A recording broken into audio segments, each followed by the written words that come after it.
Good evening, everybody. Welcome to the podcast of Institute H21. I'm very pleased that I can welcome with us today Dr. Peter Biegelbauer from the Austrian Institute of Technology. He's a political scientist who looks into the intertwining of democracy and technology. Is that fair to say? Yeah, that's part of the whole story. Yeah.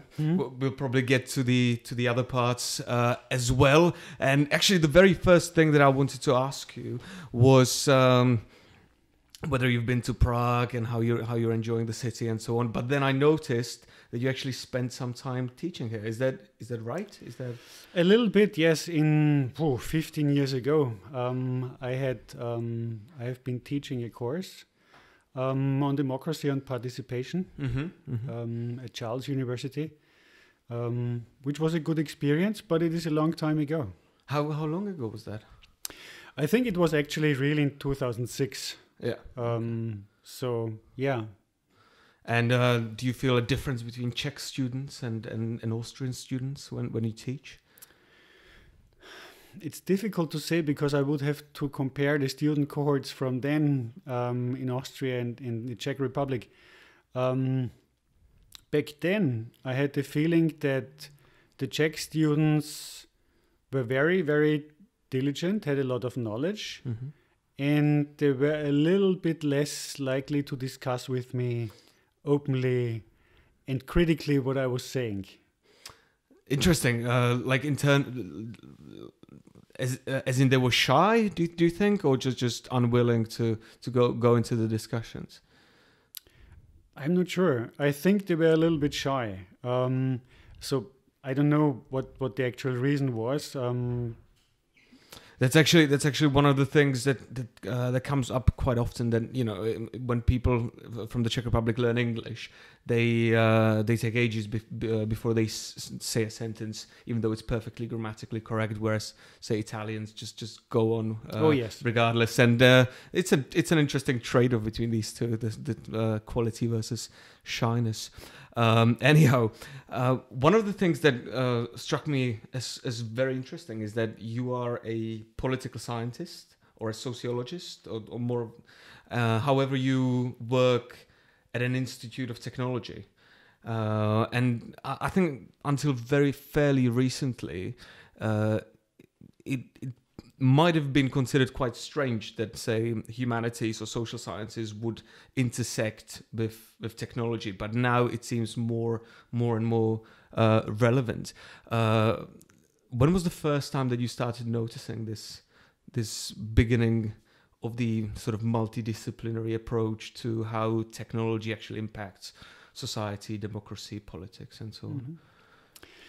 Well, in other countries, it was, so to speak, there for, you can't say always, but for a longer period of time. For example, in the United States of America, I was doing a postgraduate at MIT, and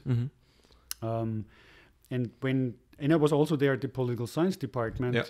And when I was studying there and I came back to Europe, everybody was saying, "What are you doing at MIT, the Massachusetts Institute of Technology? You're a social scientist." And so I had to tell them that the political science department there is quite good, and it's a couple of decades old, and there's a lot of interest in the political science department in thinking about technology policy and about innovation, also together with economists, for example, and that was not so prevalent in Europe until, say, the 1990s or so. And it's still something that is beginning to have an impact. It is there in the educational systems at the technical sciences. There's even a rollback a little bit in a number of countries, especially in Germany, where a couple of programs have been lost, where they have been teaching students in the technical sciences about sociology of science, knowledge, also innovation policy were issues. And so interestingly, when when the idea of something like a responsibility of innovation and of science became stronger and stronger in the 90s, 2000s, and especially 2010s in Europe, there was a loss of programs where people in the technical sciences, students in the technical sciences, could actually think about these issues. Right. So that was a little bit strange, and it's still ongoing, I think. Ongoing as in the researchers in the technical sciences don't see the benefits of it, or they're not used to thinking in a way that a social scientist would? Well, on the one hand, they certainly are not used to think the same way as social scientists do, and that's totally okay. I mean, the kind of problems you are solving in the technical sciences are normally different from when you think about politics or you think about societal problems and the grand challenges, aging societies, things like that. Right. But I think it makes a lot of sense to have this to make this interconnection and to have this multidisciplinarity and to have teams where people from the social sciences and economists, perhaps the humanities, and people from the technical sciences are working together to solve societal problems. And this is also what we are doing to quite some degree at the Austrian Institute of Technology, which is an extra university research institute in Austria, which is the largest extra university research institute in Austria. And there are a number of centers which are technologically oriented, and then there are two centers which are smaller than the others, and they are oriented towards social sciences, systemic sciences. You can't say that in English, but a more holistic view of society and societal problems. Right. And that works quite well, I think. Because one thing that sort of arose in my mind as you were talking is that when I talk to friends of mine who are in the technical sciences, or they're developers and so on, one sense that I get is that their view of not just society as a whole, but even as human beings, as individuals, is sort of very utilitarian. Do you see something like that? That sort of you sort of the technical view tend to be looking at people as sort of cogs in the clockwork, which is quite different from, say, the various ways that humanities look into it. Or is it just a prejudice against technological science? I don't know. A number of people in the technical sciences, I think, are doing that. And I think it has a certain logic, because if you have to do with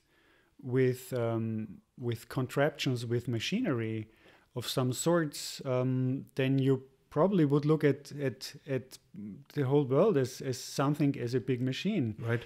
And similarly, if you're a social scientist, you normally think of, as a political scientist, I often think of power relations, for example. So if I'm entering a room, I'm normally looking at, where are many people standing and few people standing? Is there few people around that are standing around a smaller number of people, which would be a hint of either power or interest or whatever, right, that I find. So we all have our lenses through which we look at the world. And I think that's normal. That's nothing bad. But I think that's a good argument why you should have a mixed team looking at more complex problems, to have different lenses applied. Yeah, and I completely agree with that. Even my background is in cognitive psychology and cognitive science, and there was a big revolution, intellectual revolution, just because people from AI came to psychologists and provided their perspective, and it led to a tremendous amount of insight. So I completely agree with that point of view. One thing that arises with new technologies, and there are many of them. You've got now there's a big discussion about social networks. There's a big discussion about algorithms being used to harvest data.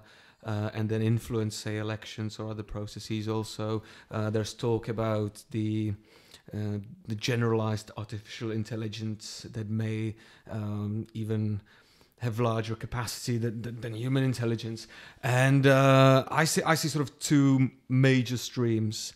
One of them is the sort of doom and gloom stream that sort of envisions a Skynet-like scenario where robots will overtake the Earth or will harvest people like in the Matrix. And the other one is the more, or not more optimistic, is the very optimistic view, like Steven Pinker's view, that says that these problems have been here before, and we shouldn't trust the doomsayers. What is your point of view? Are you worried about technology? Or do you think it can be a tremendous opportunity? Oh, I'm a social scientist. I'm worried all the time about all kinds of things. So that's natural, I think, for us. And I think it's important. It's important to not let things just happen, but understand that there's a responsibility as an intellectual to think about things, and we are in the lucky position to have had an education that allows us to think a little bit ahead sometimes. Mm-hmm. Sometimes we think ahead and we aren't, but in other times it works. And so we should think about the different ways that a society might take when confronted with new technologies. And we have been doing this now since the 1960s with technology assessments of all different kinds, and with foresight exercises in the 1990s onwards. And we have different instruments to do that. And I think it's important to apply them. I think it's important to take the responsibility and think what might work, how it might work, what might go wrong, and to try to correct and make it more likely that things work out in a good way. But in essence, I think we should be worried, but I wouldn't be afraid. You wouldn't be afraid? I would rather argue to try to find to define different scenarios and try to find one where we would like to go to. I do subscribe to the view of the careful but steady progress. However, for some reason in the past 10 years, one thing that I've been noticing is that there has been, or at least the perception of it is that there has been a tremendous acceleration. Things are changing way more rapidly than they were before.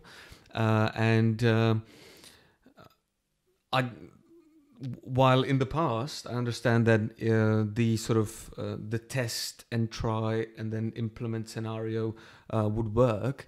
I think a lot of people at the moment are getting worried that the sort of the standard usual ways may just not be quick enough. Is there something in particular that you think we might have to not be afraid of, but be more worried or pay more attention to at the moment? One thing that come up to my mind is that if you would have asked someone who was living in the mid-19th century, he would probably have asked a similar question than the one that you have just been posing. Right. Because with the invention of the telegraph and with the possibilities of rapid-fire guns, and the advent of steam engines in all kinds of phases of the industrial process, I think people have felt since the industrialization the same way, that there's a rapid acceleration, and it was true. And I think there is an acceleration that is ongoing. I just think that normally we tend to believe that the last 10 or 20 years were the crown of the acceleration. It can't get any faster anymore, just to find, if you're around a little bit longer, that, oh yes, it can even get faster. Right. It works. Yeah. But this is besides your point, and the point is correctly taken. I think that there is a number of issues we should spend a little bit more time to talk and think about. One issue is that the acceleration in the economic sphere that is intimately connected with the acceleration that we see in technological development, in societal development, and it's always difficult to say which is driving what subsystem more. We have sometimes, I have the feeling that we have lost the idea that technology and the economy should serve humankind. Right. And it shouldn't be the other way around. So it would sometimes, I think, make sense to recall who should be serving whom, and try to get a couple of discussions ongoing about societal goals. And I think some of the political problems that we are seeing are arising from the fact that a number of people around the world, but especially in the so-called developed world, the rich countries, are getting the feeling that they are left out alone, because they cannot follow this rapid pace. We always had part of the population who couldn't, but it seems as if the part of the population is growing a bit more, and that we have larger parts of the population now. And I think there's a danger that they begin to do things which I would not see as rational. And I think we see already the election of people that are not acting rational in any kind of sense. And we see that people are spreading news on the internet about the coronavirus, for example, or the way that governments are dealing with it, and similar issues that are not rational. And I don't think that these people are stupid that are spreading the news. I think just that it gets sometimes a little bit much, and that they have the feeling that at least the part of the population that they are belonging to are not being seen as those who are served by developments on the innovation side and the economic development. And these are, as I have been saying, connected. I see. Just to make sure that I understand you correctly, are you talking about the so-called, the forgotten parts of the population, the sort of the left behinds, as they've been described? Is that do I understand your point? That as the economy is accelerating and it sort of it serves a very specific part of the population. There's a amount of people who just can't adapt quickly enough, and then you've got this irrational counter reaction. Is that and you mentioned some elections results. Would you mind giving me examples of where particularly you see it? Actually, it's an interesting question if the reactions of people are rational or not rational. In terms of the electoral behavior, they are certainly not rational when they think that the global elites are eating children, drinking their blood to rejuvenate themselves, as QAnon, for example, the supporters of Donald Trump, are insisting upon.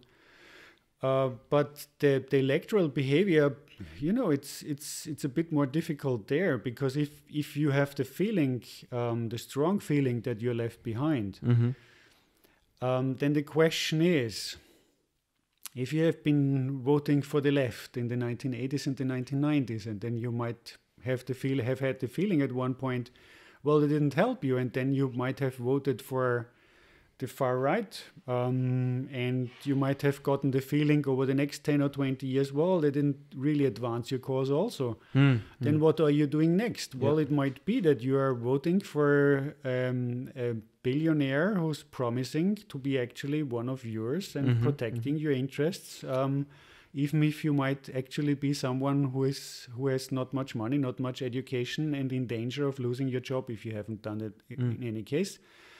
That probably has an element of irrationality to believe the man. And I'm talking about Donald Trump, if you're asking yourself which country I'm talking about. Right. And the fact that you could ask yourself which country I'm talking about, in fact, actually points to the problem, because this is not just about Donald Trump. This is about a number of countries where we had political phenomena as such. And we'll see what happens if people find out that these persons also are not capable of dealing and actually don't even think of catering to their interests and protecting them. So this is something we should also think about, because we had political situations that were not the same, but that had some similarities, and there is a possibility of people then turning to authoritarian options. And we would not like to have that if we think that democracies are the way to deal with the problems of society.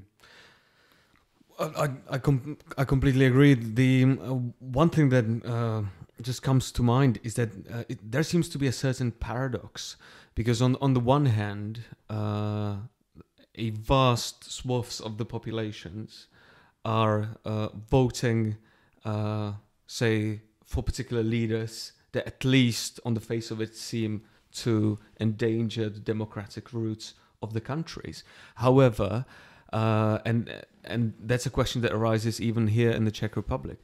How do you make the case for democracy when, in fact, the majority of the population is against what you stand for? There's this strange paradox where, on the one hand, democracy is also, at least to my mind, and please correct me if I'm wrong, is that you somehow have to take the population with you, right? You need to have the consent of the public.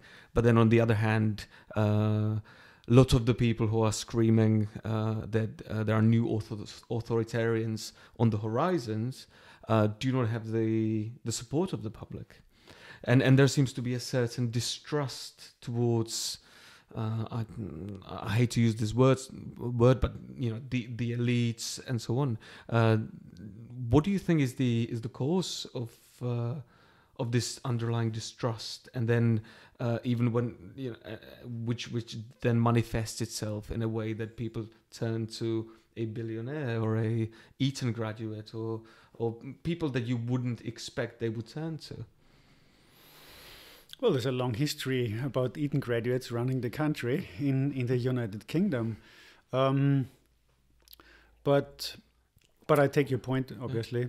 George Orwell was Eton, I think. And you have a point there. Well, one thing that democracies rely upon is transparency, fairness, openness, and education. We know from research that democracies neither spring up by themselves from nowhere, nor do they actually take root in a place without any of these elements. And we also know that you have to learn democracy. Right. You have to learn how to behave in a democratic way, because a democracy does not stop when you have elected somebody into a political office, say the prime minister or the chancellor.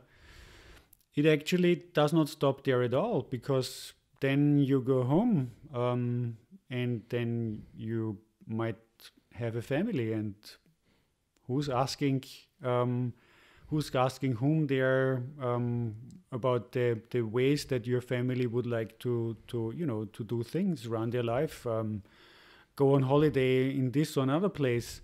You can you can have discussions about that, or in the old models of more hierarchical and male-dominated societies that we had until relatively recently, say 2 generations. Normally the husband would say, we do this and we do that, right? And so democracy does not stop at the family, it does not stop at the workplace, it does not stop at your football club, it doesn't stop. Democracy should actually be part of the way you treat your environment, the way you find out what societies, what people, what communities would like to do. It's about talking, trying to find commonalities, trying to find a consensus if possible, and to be open about your own premises. Where do you start from? What are your interests? To be as true as you can. Sometimes it's difficult, right? To the people you're talking to, and the problem is that for politicians, all of these are difficult, because in the daily business of politics, you can get quickly entangled into this drama of politics, of daily politics, and looking at the polls and trying to stay ahead, trying not to alienate also the population, which is in principle a good thing, as long as you are open, transparent, fair, etc., etc. And sometimes that gets lost. And my feeling is that once you have stepped a couple of times over these red lines, then you might face the dark side. What is the dark side? The dark side in democracy is if you begin to lie. If you begin to blatantly lie, and you're not lying because of trying to protect the public, but you're lying because of you're advancing your cause, whatever your cause is. It might just be your re-election. It might be even something that you would like to reach because you think that's the best thing for the people. I know it's difficult. I never went into politics. I know it's more easier to talk about it from the sidelines. I'm working with politicians and with people in the civil service that are close to politicians. But I can see it's a difficult job. Nevertheless, I think you have to follow a couple of rules, because otherwise you are alienating people, and you're not making the point about why democracy is the better way of doing it. And there's a number of points why it is the better way of doing it, and why we have not found a better way until the present time.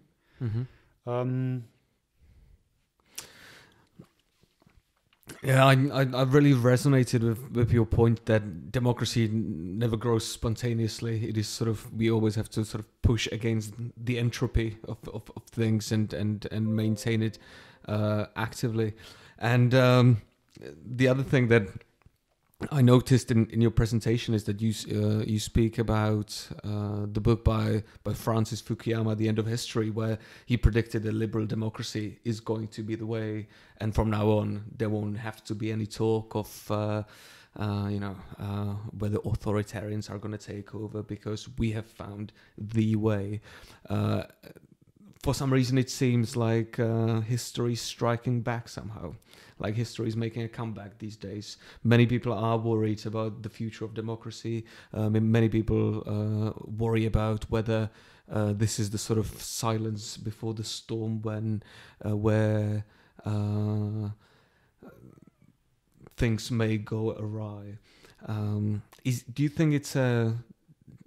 you think that this is just superstition and being overly pessimistic, or is it really something up in the air? Or perhaps, to rephrase the question, is this just a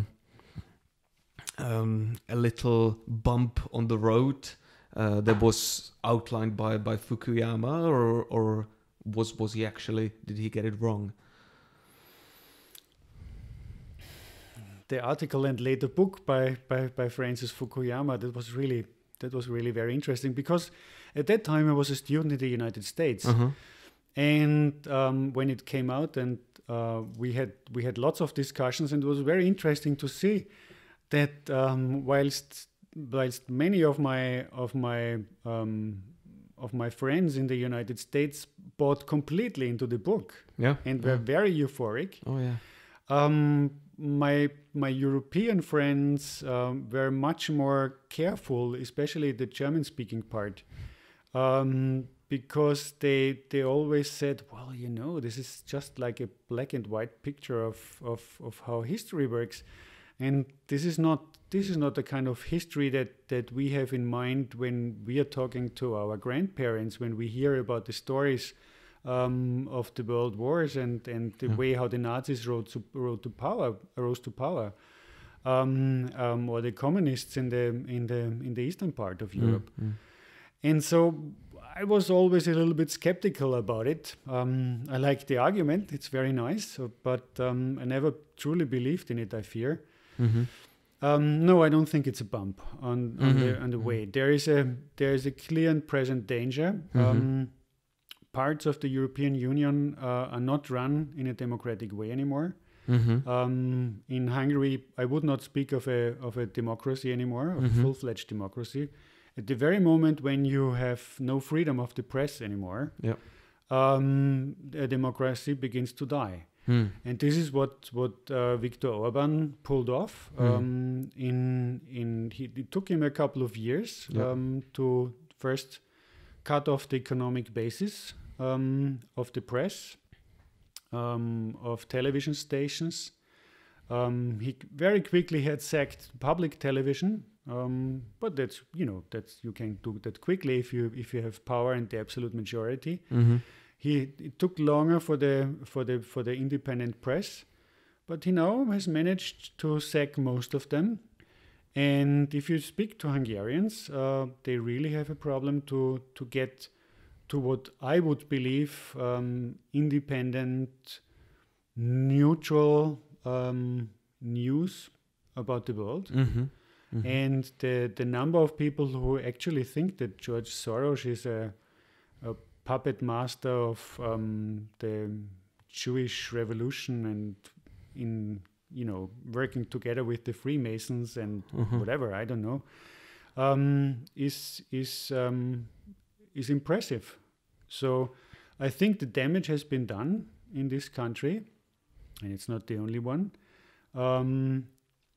But it's the one that is most advanced, and it's neighboring to our countries. And this is deeply disturbing me. And we should be disturbed, and we should not stop being disturbed about that. We should lead the discussions about how Europe should react to questions like that. There's no easy answer. Neither do we want to kick out Hungary of the European Union. But neither do we want to have somebody who openly says that he's having his own idea about how a democracy should be run, and this had nothing to do with what we think after 2,000 years how democracy should work. We have to discuss this, and we can't stop about talking about that. So, what are the kind of cardinal points of democracies? You mentioned freedom of the press. The free right to criticize the elected officials. One of the topics that we do talk about is generally freedom of expression. And just to tie it up with the theme of modern technologies, recently we published John Stuart Mill's book on liberty, where there's the second famous chapter on liberty of thought and discussion, because it seems to me, especially when I look at the UK, the US, the theme of free speech, especially in conjunction with social networks like Twitter and Facebook, seems to be quite popular there. Well, not popular, but it is a hot topic, because there's a question whether just because somebody writes something on Twitter and then you've got a mass of people who mobilizes, then contacts the person's employer, the person then loses their job, and so on. And there are a lot of question marks as to whether we should look at these huge platforms, which at the moment are even quoted on daily news. Should we regard them as public forums that should subscribe to some standard of freedom of expression, or should we treat them as private companies that can do whatever they want, as long as they've got it written in their community guidelines? Or do you see this as a problem at all? Oh, it certainly is a problem, and we are dealing with the right of a company to follow their business model. And to make profits, which is important, because the economic rights, so to speak, are important ones. We rather would not like to have to return to command economy structures. But then again, we also face the problem that the commons, in the sense of the establishment of what we would like, which way we would like to pursue as a society, is heavily influenced by the technologies being used by these platform economies, and the algorithms are persistently interfering with the ways in which we until now have been structuring democratic discourse, which was in a ripe democracy, that people with very different opinions would confront each other in ways that we would have thought that should happen in a democracy, non-violent. And if you look at, for example, if you're looking at political science in the 50s and in the 60s, the US-American political scientists always would come to Latin America and to Europe, and they would look at these countries and then would say, how democratic they are, and in how far democracy lacks this and that in this and that country. And they would measure it up to the United States of America.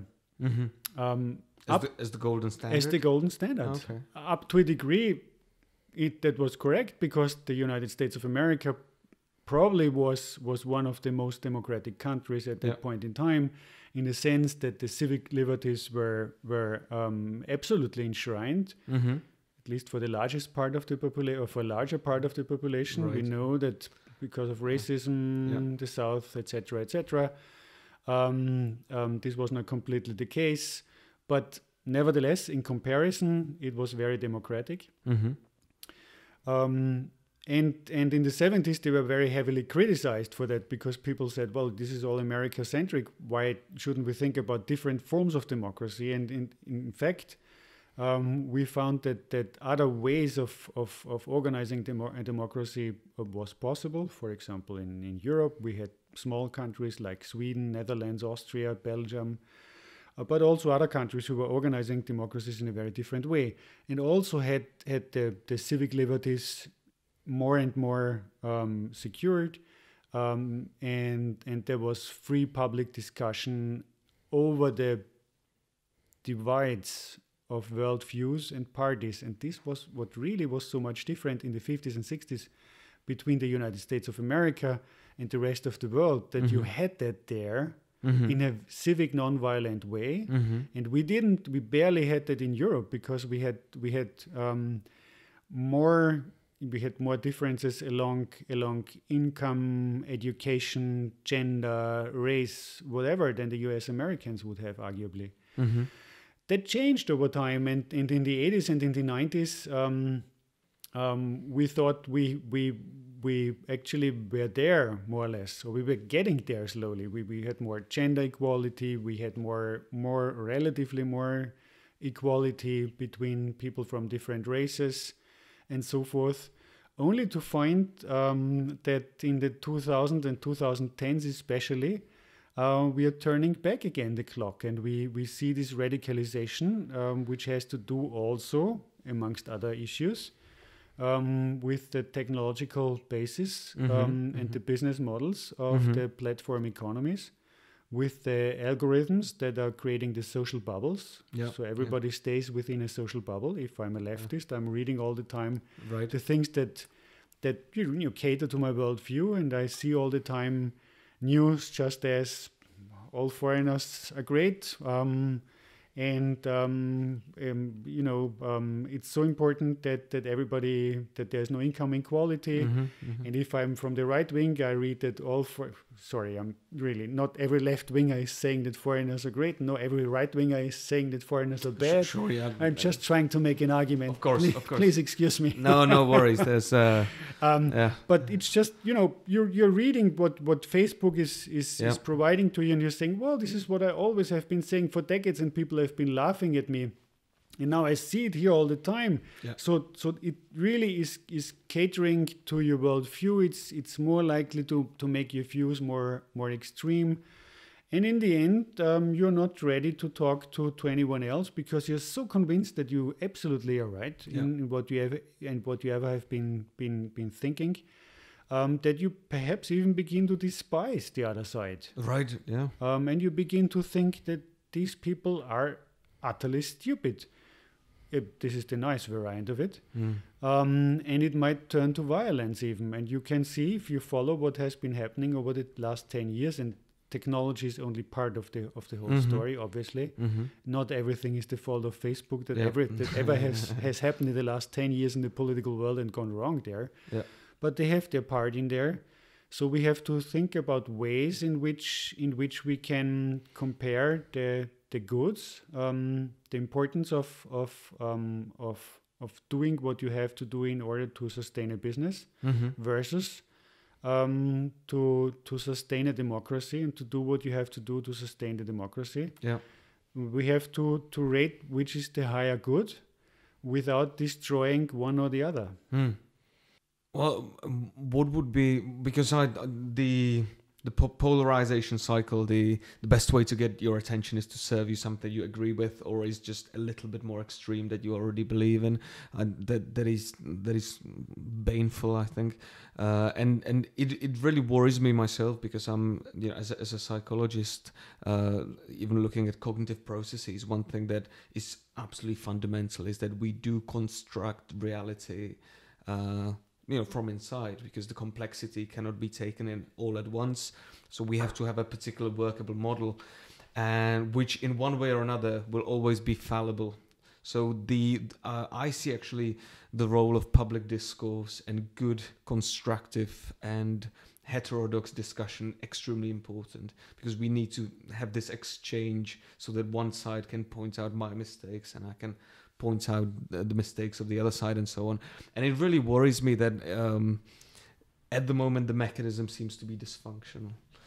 Is there a particular way, as you mentioned there is a trade-off between, say, I have to do, or I can do what I want with my private enterprise, versus society has to do something in order to protect itself, essentially. Is there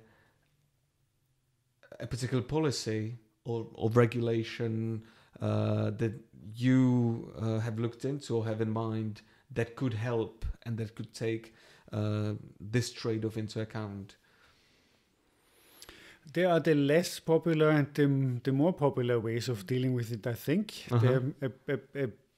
In a way to go forward that might be more popular with the population, but less popular with the big platform economies, would be to split them up. To learn from the mistakes that we have been doing in the last wave of industrialization, where we had the robber barons in many countries. In the robber barons, excuse me. Yeah, well, that was those kind of trusts that actually were creating monopolies in different parts of the economy. And they were reaping the benefits of the monopolies. and that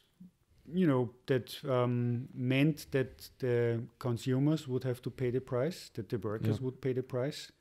We had a fair share of that, for example, in the monarchy, in the Austro-Hungarian monarchy, where the working and living conditions of workers in the 1870s and 1880s, when we saw the rise of modern Vienna, but also in other countries of Central Europe, was bought by an extreme poverty of a part of the population that was actually engaged in the building process, and many people from Bohemia actually were building our houses in Vienna, and they lived in absolutely bad conditions. And so the idea basically was to split up these monopolies that had been building in steel production and in the building business and in many other areas, and that worked wonderfully well. And we had that in a couple of waves of demonopolization in different industries over the last 150 years.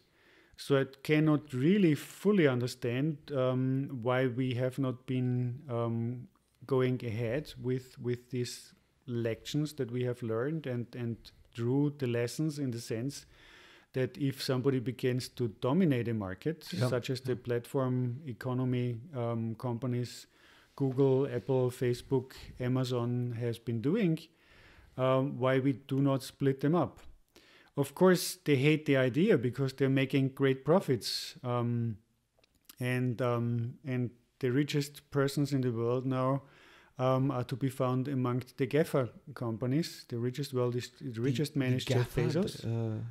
Google, Amazon, Facebook, and Apple have been termed the GAFA companies. I've never heard of it before. That's quite the GAFA. And sounds very ominous. Yeah, it is. But it's no conspiracy. There is no conspiracy. It's just a business model. And Jeff Bezos is the richest man in the world. And he got rich with Amazon, with a marvelous and great business idea, with a lot of energy, no doubt about that. But now we have to be careful not to pay the price for a monopoly before long. And all this talk about that they normally then have with, this is all free services and the antitrust regulations wouldn't work, etc., etc. Of course, it's not true, because it's a free service in the sense that we don't pay money for it, but we pay with our personal data. Of course. And they are creating personas in the sense of they know exactly what Dr. Biegelbauer, what kind of friends he has, Facebook, and what he's interested in, Google, etc., etc. And so this is to split them up would probably be more popular with the population and less popular with the GAFA companies. Whereas another solution would be less popular with the consumers, i.e. the population, but probably popular with the GAFA companies, perhaps, I don't know, which is to pay for the services. Oh, to pay for the services. In terms of money. Yeah. And then ask them to, in kind, leave us our data. Yeah.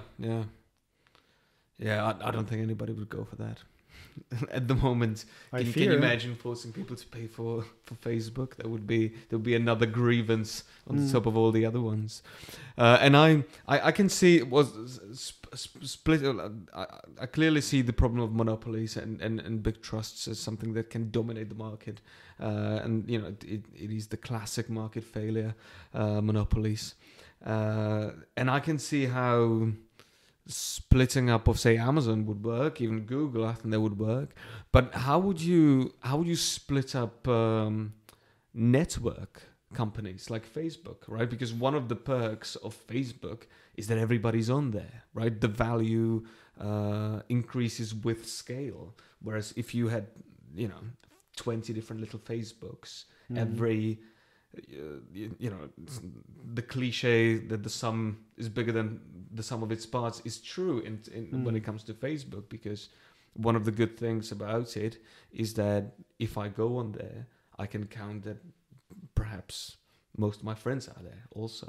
Whereas now I would have to check 20 different little Facebooks. How would that work? Isn't it a bit like, or would it work similarly to say email, where you've got different providers, but they're sort of, they allow themselves to interchange? How would because I find it hard to imagine that. That was, if I recall it correctly, one of the arguments why the telephone companies in the United States in the 70s and 80s didn't want to be split. Right, yeah, exactly. Because said, that doesn't make sense to split us because you have all kinds of positive side effects from a large telephone company. Right, yeah. And it actually neither harmed the market. The prices went down, innovative activities went up. That's one of the side effects, by the way, of monopolies, that innovation activities in the long run turn sour because they go bad, they go down, because they don't see it. They just reap the benefit at one point in time and exploit the innovations that they already have been doing. There's no reason to step ahead. We are not at that point, obviously, at the moment, but there will be a point, because there always has been with monopolies. So there would have to be a technical solution. I understand that the idea to be in one on one platform that gives you the feeling that you are in one community, to use the words of Mark Zuckerberg. To bring closer together the people of the world, etc., etc. That would have to be solved. I agree, because we have the problem now. If one person is using WhatsApp, which has been, as we know, bought up by one of the GAFAs in the meantime, as was Instagram, as was a number of other of the big platforms, which are all under one under the umbrella of one of these companies. Instagram is Facebook, right? And WhatsApp. I always mix it up, I have to say. But there is a market concentration ongoing since a decade, since they really have gone big. And it's not only about buying up the small innovative joints, but also about buying up the big companies. And that's really the danger in the whole thing. I think Google got YouTube. Is that? That's another. I think so. Yeah. Oh, sorry, I don't know myself. I was just. So it's all in the hands of surprisingly small amount of people. Yeah. And this, if you begin to think about it, you begin to think about conspiracies, because there is a lot of power in a few hands. Yeah. I still do believe that there is no conspiracy around, but. You wouldn't like to give people the chance to begin to conspire. One of the major ideas of a democracy that it shares with the market economy is that you have many players and that you have the freedom of choice and the liberty to choose who you ever would like to choose in terms of political representation, but also in terms as a consumer to choose the products you would like to buy, the services you would like to buy, or refrain from choosing them. You even can pull yourself out of the market in certain markets. In others, you can't. You have to eat, for example. But you don't have to buy a new car if you don't want to. And these liberties, I think, really are in danger if you concentrate the economic power with direct reverberations into the political sphere in the hands of a very few people. One of the things that really resonated with me also was that you mentioned that, of course, economic development is something that have over the years risen billions of people out of poverty to at least a certain level of affluence. But we may get to the point when what the economic mechanism is maximizing is not actually what we as human beings would like them to maximize. Is this and I have to say, without without wanting to sound like an activist leftist, I do worry about mechanisms within these very efficient evolutionary systems that maximize a particular property. which were set up to maximize something that is good for us as humans, but may in the long run maximize something else. And the same thing goes for new technologies like new algorithms and so on. And one of the things that I think of is that I'd always taken the movement. I think this was also in the 19th century. The Luddites who would go and destroy machinery that would then, they would essentially steal their jobs at the same time. And I always thought that, the Luddites were ridiculous. However, the more I learn about the effects of how effective and efficient these modern technologies are, especially within a global economic system, when one particular player, if he has a very good, bright idea, can actually capitalize the whole world and become very, very rich and become very, very powerful. I do wonder whether a sort of neo-Luddite movement may actually be rational, not in the sense that we would destroy these companies, but maybe perhaps intentionally put a pause on it and really try to investigate how the incentive structure is set up, so that we may not end up maximizing something that will, destroy our health and so on. Do you think about or has it been a topic? Different incentive structures, how to, because you mentioned that we need to focus on the outcomes that are actually good for human beings, not just for some profit making. Are there any proposals of how we could do that? Because I do see the great benefit of the market mechanism. The Adam Smith's argument, I think, is in the core a fairly reasonable one. But I think we can get to a particular point of our affluence where the money making is actually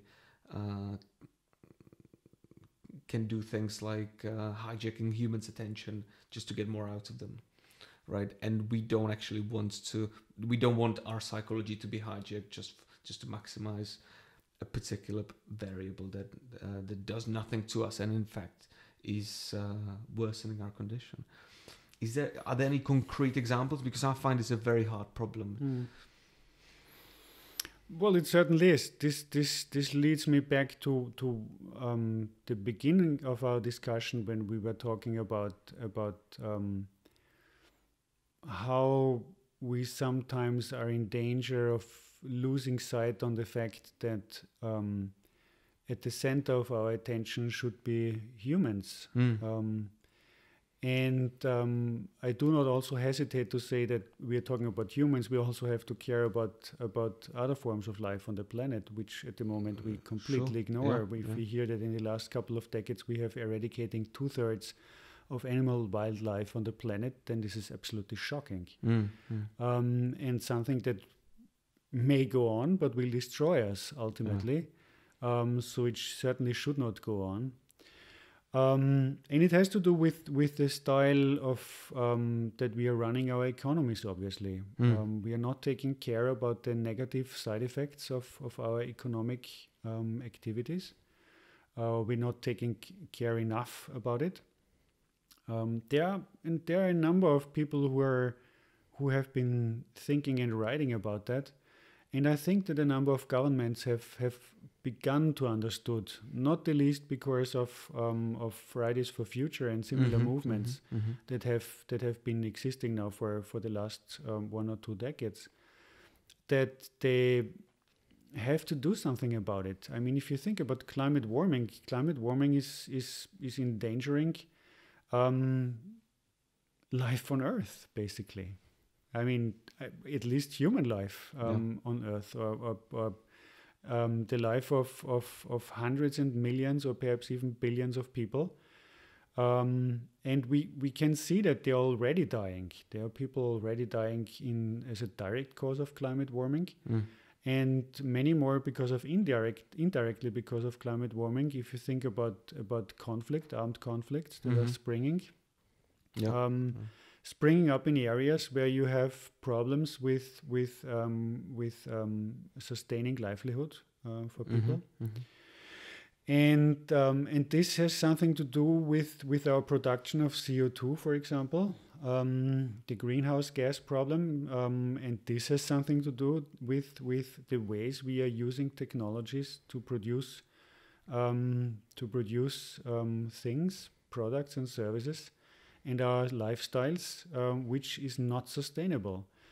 One of the things that we are doing at the Austrian Institute of Technology is we are engaging a lot into sustainability questions. So I'm personally engaged in project at the very moment about the transition to a sustainable person transport, for example, to change the transport systems in a way so that they become sustainable.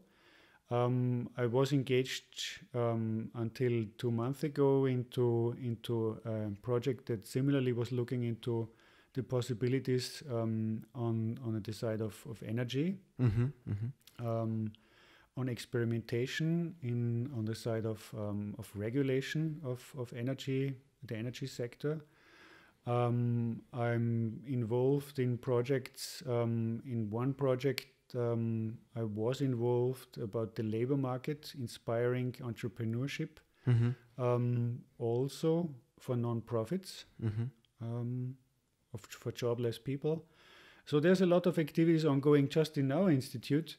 And I know a number of people we've been working with, networks that have sprung up over the last 2 decades or so, where people are thinking about how can we change the world in a way so that we can survive, in a way that makes sense to us, in a way that where we can sustain a kind of lifestyle that at least resembles the kind of life we're living today, in the sense that we have, we have enough to eat, we have enough clothes to bear, we have democracies, we can think about the ways in which we would like to go to different places and things like that. Mobility is a basic service for people if they would like to go somewhere.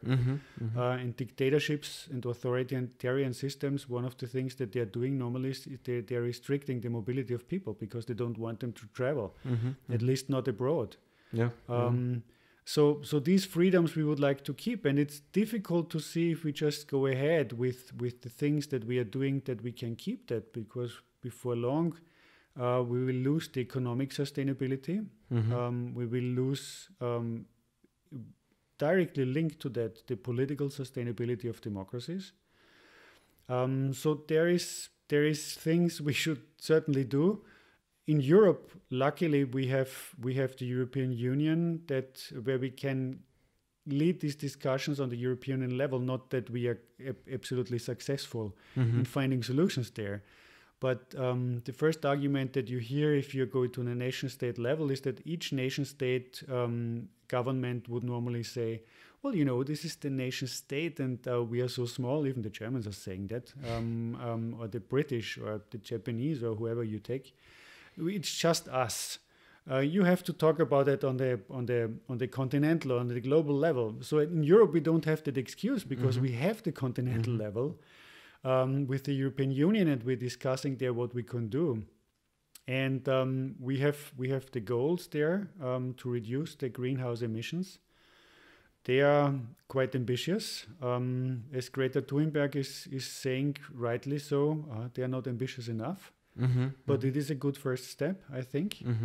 And now we have to see what we can do. And some governments are even trying to be faster. The Austrian government tries to become greenhouse, to emit not more greenhouse gases than we are getting out of the atmosphere by 2050, 40, sorry, 10 years before the European Union. And Finland tries to do that in 5 years earlier even. So there is a number of countries and a number of governments that have understood the problem. All of them are democratic, I would like to point out. And I think that authoritarian governments don't care about the environment and about the long-term view of the world. And that's another reason why I think that democracy is the only way to do it.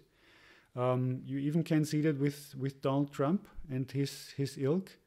they just don't care about the world.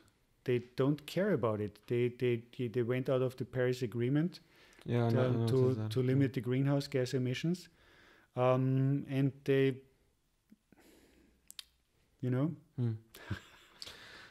Do you think there's a public consent to these changes? Because one of the things that does strike me, and I do find climate change a very important, worrying problem that we do have to face ahead, or head on. Sorry, we have to face head on. But the other thing that I do worry about is that somehow it has to be done with the consent of the public, because it seems to me. That the approach that a government gets elected and they strongly believe in a particular cause and then they implement it because they believe in it, which then affects the lives of ordinary people and they get angry, then you can have phenomena like the Yellow Vest movement, which in the end undermines the credibility of the candidate who had tried to implement it in the first place. So I do worry about... And I don't know if it's just my impression, but I do sometimes worry about that these very important issues, given how strongly people feel about it, are sometimes implemented without a consultation with the public, or without actually a very concentrated effort of trying to take the public with you, answer all their questions, make sure that any doubts are addressed, and so on. Because one of the issues that I do worry about is that there are a lot of problems that we need to make sure that we solve correctly, and they are urgent, and every year they're more urgent than the year before. However, there seem to me, and maybe you have a completely different view on this, but there seems to me a particular... sometimes the issues seem to be more urgent than the need to consult it with the electorate, which then results in people feeling alienated, feeling left out, feeling that nobody addressed what they had been asking for, and so on. And then you've got all these different parties that go ahead and say, look at these elites, they just care about their topics, they don't care about you, vote for us.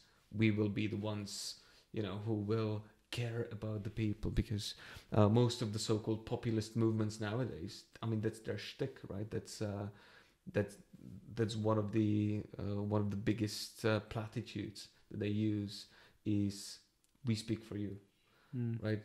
We're not the ones that don't listen. We're not the ones who are building a better world without any regard for the people that live in it. Am I completely missing the point, or do you think this is an actual issue? Because I do worry about making changes that are needed, but alienating the public at the same time. Well, I think you're absolutely right. I think you have just more than one point in that. One point is that the populists are not the end of history or democracy or whatever. Populists are also not a catastrophe as such. They would be a catastrophe if there is no alternative arising between those parties that I would believe to more earnestly deal with the actual problems that are there, which the populists are not doing because they can't. Otherwise, they wouldn't be populists. But populists for me are indicators that something doesn't really work in a democracy. If you have a lot of populists that are coming into government, then you can see something has gone wrong. And I think it has to do with the fact that people feel alienated, that they are not taken on board. And also the yellow vests, I think, are a mixed bag, because on the one hand, the question of gasoline prices is obviously for people living in the countryside is more important, who are more likely to vote conservative, who are more likely to etc. etc. So you have this divide again between country and city that we thought we had overcome, in the last 20, 30 years. But another point is that you have been raising how then, if this is so difficult, how then can I convince people that we have to do something? If the populists actually are saying all the time that this is all completely stupid and you don't have to do anything because this is all an invention of the elites and they don't understand anything about it, and even if they would understand it, they would care about themselves first and wouldn't care about you. That brings me back to these dimensions that I've been asking for in democratic policy making, this openness, fairness, transparency issues.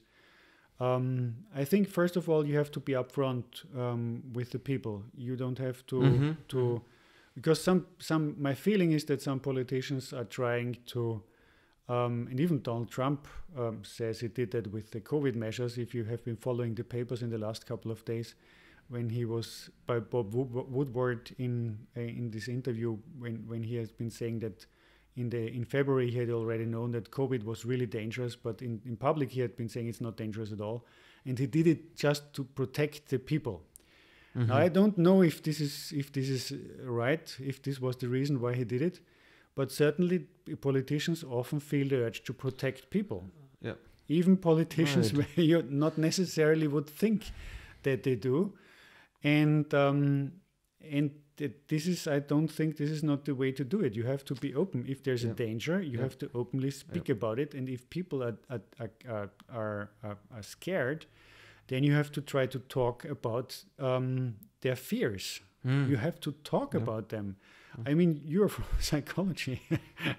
I'm talking about things I don't understand that much about. But the one thing that I think I understand is that if you fear something, if you have a big fear, you have to talk about it and to understand where it comes from, and to open up. And politicians often don't do that. They are not upfront. And then there's this issue of transparency of measures. If you take measures, try to explain to the public from begin on that they have side effects, which mean, and this is what will happen, we'll have to give up a little bit of our of the riches that we have and the lifestyle that we have been acquiring over the last couple of decades, especially in the richer countries. We have to give up a little bit of it to keep the rest of it. And you have also to be fair. That was another of these dimensions I've been talking about. We have research results that clearly show that people are exceedingly watchful of things that have effects that they perceive to be unfair. If they have the feeling that they are being pulled over the table and part of the population is profiting from something and another part is not doing that, they are not ready to carry the load that they have to carry, and to carry, a CO2 tax and things like that. So what you have to do is you have to try to be as fair as you can be with this, and you have to if people have difficulties with their household income because of a CO2 tax, for example, which will be an important part of the next steps that we all will have to take if we would like to have a sustainable environment, then you have to be careful to not to go beyond a certain line and to give them the feeling that they're being left out of the game. Or we are exactly where we have been in the last couple of 10 years with the rise of the populism and the danger of democracies to lose out against populist movements who promise them everything, which obviously then they can't keep. I wonder, do you think it is the case that the populists promise a lot of things and then the people just go for it because it sounds nice?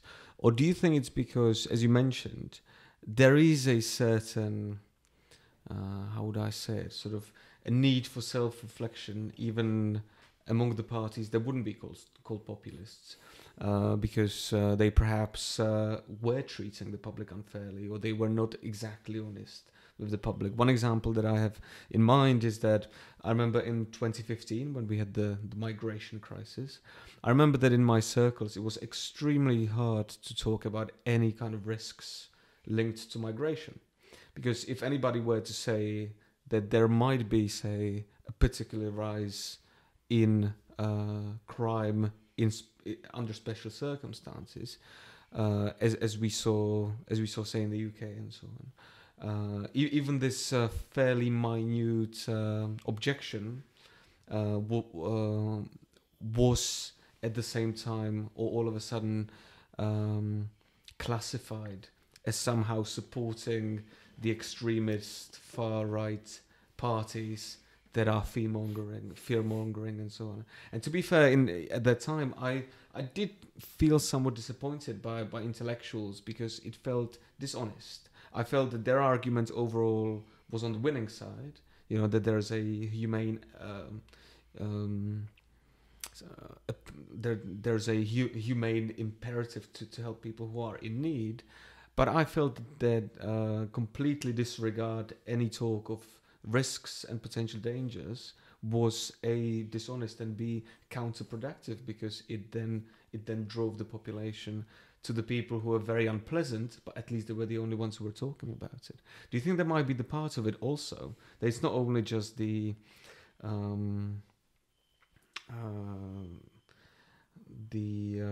promises, but also that somehow people have lost trust, and somehow the loss of the trust may be deserved, at least to some extent. Oh, it certainly is deserved to some extent because of the mechanisms we have been producing in our democracies, in the sense of when there's an election cycle, there are all these big promises that everybody's making because he or she would like to be elected or re-elected, and then you can keep only part of it, and then there come the excuses because there's a coalition if you have a parliamentary system, or if there's not a coalition, then you have the veto points like in the United States, etc., etc. So there's this cycle of hypes that you always have then at elections, and this is not, in the long run, this is not exceedingly helpful. Then of course there's also the issue that politicians sometimes really have been trying to change things, and sometimes simply couldn't, because they overestimated the possibilities of politics. If you think about globalization and the discussions we had in the last 30 years about the possibilities of politicians to actually influence, for example, globalization as such, in the sense of an unfolding of a world that economically comes ever and ever closely with all these streams of goods and services, and this feeling, this increasing powerlessness that politicians always were more and more were displaying, and were saying, we can't do anything because, etc., etc. So there's one issue here, and then there's an issue of this perceived powerlessness. We now find that there is a strengthening of the nation state, and globalization is turning back again. And I'm not sure if I like that so much more with what is coming with that. But I think what we could see in 2015, to return to your example, which is a very good one, I think. And there was a lot of trust being lost 5 years ago in 2015 with the public. What we can see there was, on the one hand, we could see that politicians were absolutely surprised by what had happened, which surprised all political scientists and economists in the world, because all the books about globalization we have been writing since the early 1990s had a chapter about migration in it. Right. And it was saying that at one point in time, we will have migration that we cannot steer anymore out of several reasons, because the world is getting closer again, the mobility of people is getting larger, etc., etc.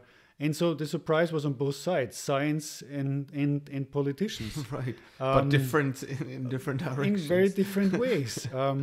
So now at least they're listening to this part of the story. They're listening a little bit more. On although this is not very helpful in hindsight for politicians to say, we have told you all the time. I have to say it, and I always say it. And another issue that you could see is that when you have been talking about people who have been very much strengthened in their own worldview, to say that actually we have to help these people that are coming, that are fleeing from crisis situations, that are trying not to die, and to bring their family into safety. I'm living in a working class neighborhood in Austria at the outskirts of Vienna, and I have followed a couple of discussions where you couldn't say the other thing. You couldn't say, well, actually these are just poor people and we should somehow help them in this or another way, because everybody would attack you fiercely because they would fear for their jobs. They would have fear of divisive situations in society because of different cultural values and such. And so what you could see in 2015 also was this radicalization and this speechlessness between the people who actually were fearing migration and those who were actually trying to say, well, migration as such is not going to crush society. We just have to deal in the long run with the problems. When we have to deal with it productively, we have to try to integrate people. And both sides did not talk to each other that much. And I was following Facebook comments by then.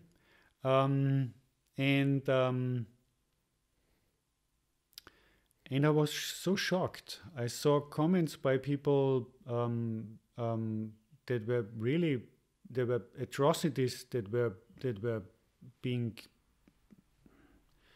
the migrants had to go through, people dying. And then there were pictures of dead migrants and people in Facebook that would say, well, that's good, one migrant less. And this is incredible. And so this shows you also this. I mean, I'm a political scientist. One of the reasons why I came to this platform was because I had the feeling in the first half of the 2010s that I didn't understand politics anymore, because I could see that politicians were following and the cabinets and the people, the advisors of politicians were following the social platforms so closely. Twitter and Facebook, first of all, that I did not understand how they came to decide this or that way. So I got into Facebook more. I was with Facebook since 2008 or something, but I didn't very actively watch what was going on there. And so I also try always all the time to get out of my social bubble to understand why a politician would do this and that. And I could see these comments and I didn't really believe my eyes, because in this specific case, I recall that there were hundreds of comments of people, and most of them were to the positive, because this was a social bubble and it was socially acceptable to say that somebody had died and this is good. That's a good thing. And it's a good thing. Without knowing if this person was a mass murderer or a great person that had been raising 5 children in bad conditions and had saved 10 lives. I don't know. Nobody knew anything about that. Who was making comments in this under this picture, and so that was a point when that taught me something about the social networks also, and about the bubbles, and that got me interested to take a closer look at what was going on there. Yeah, well, that is quite heavy, and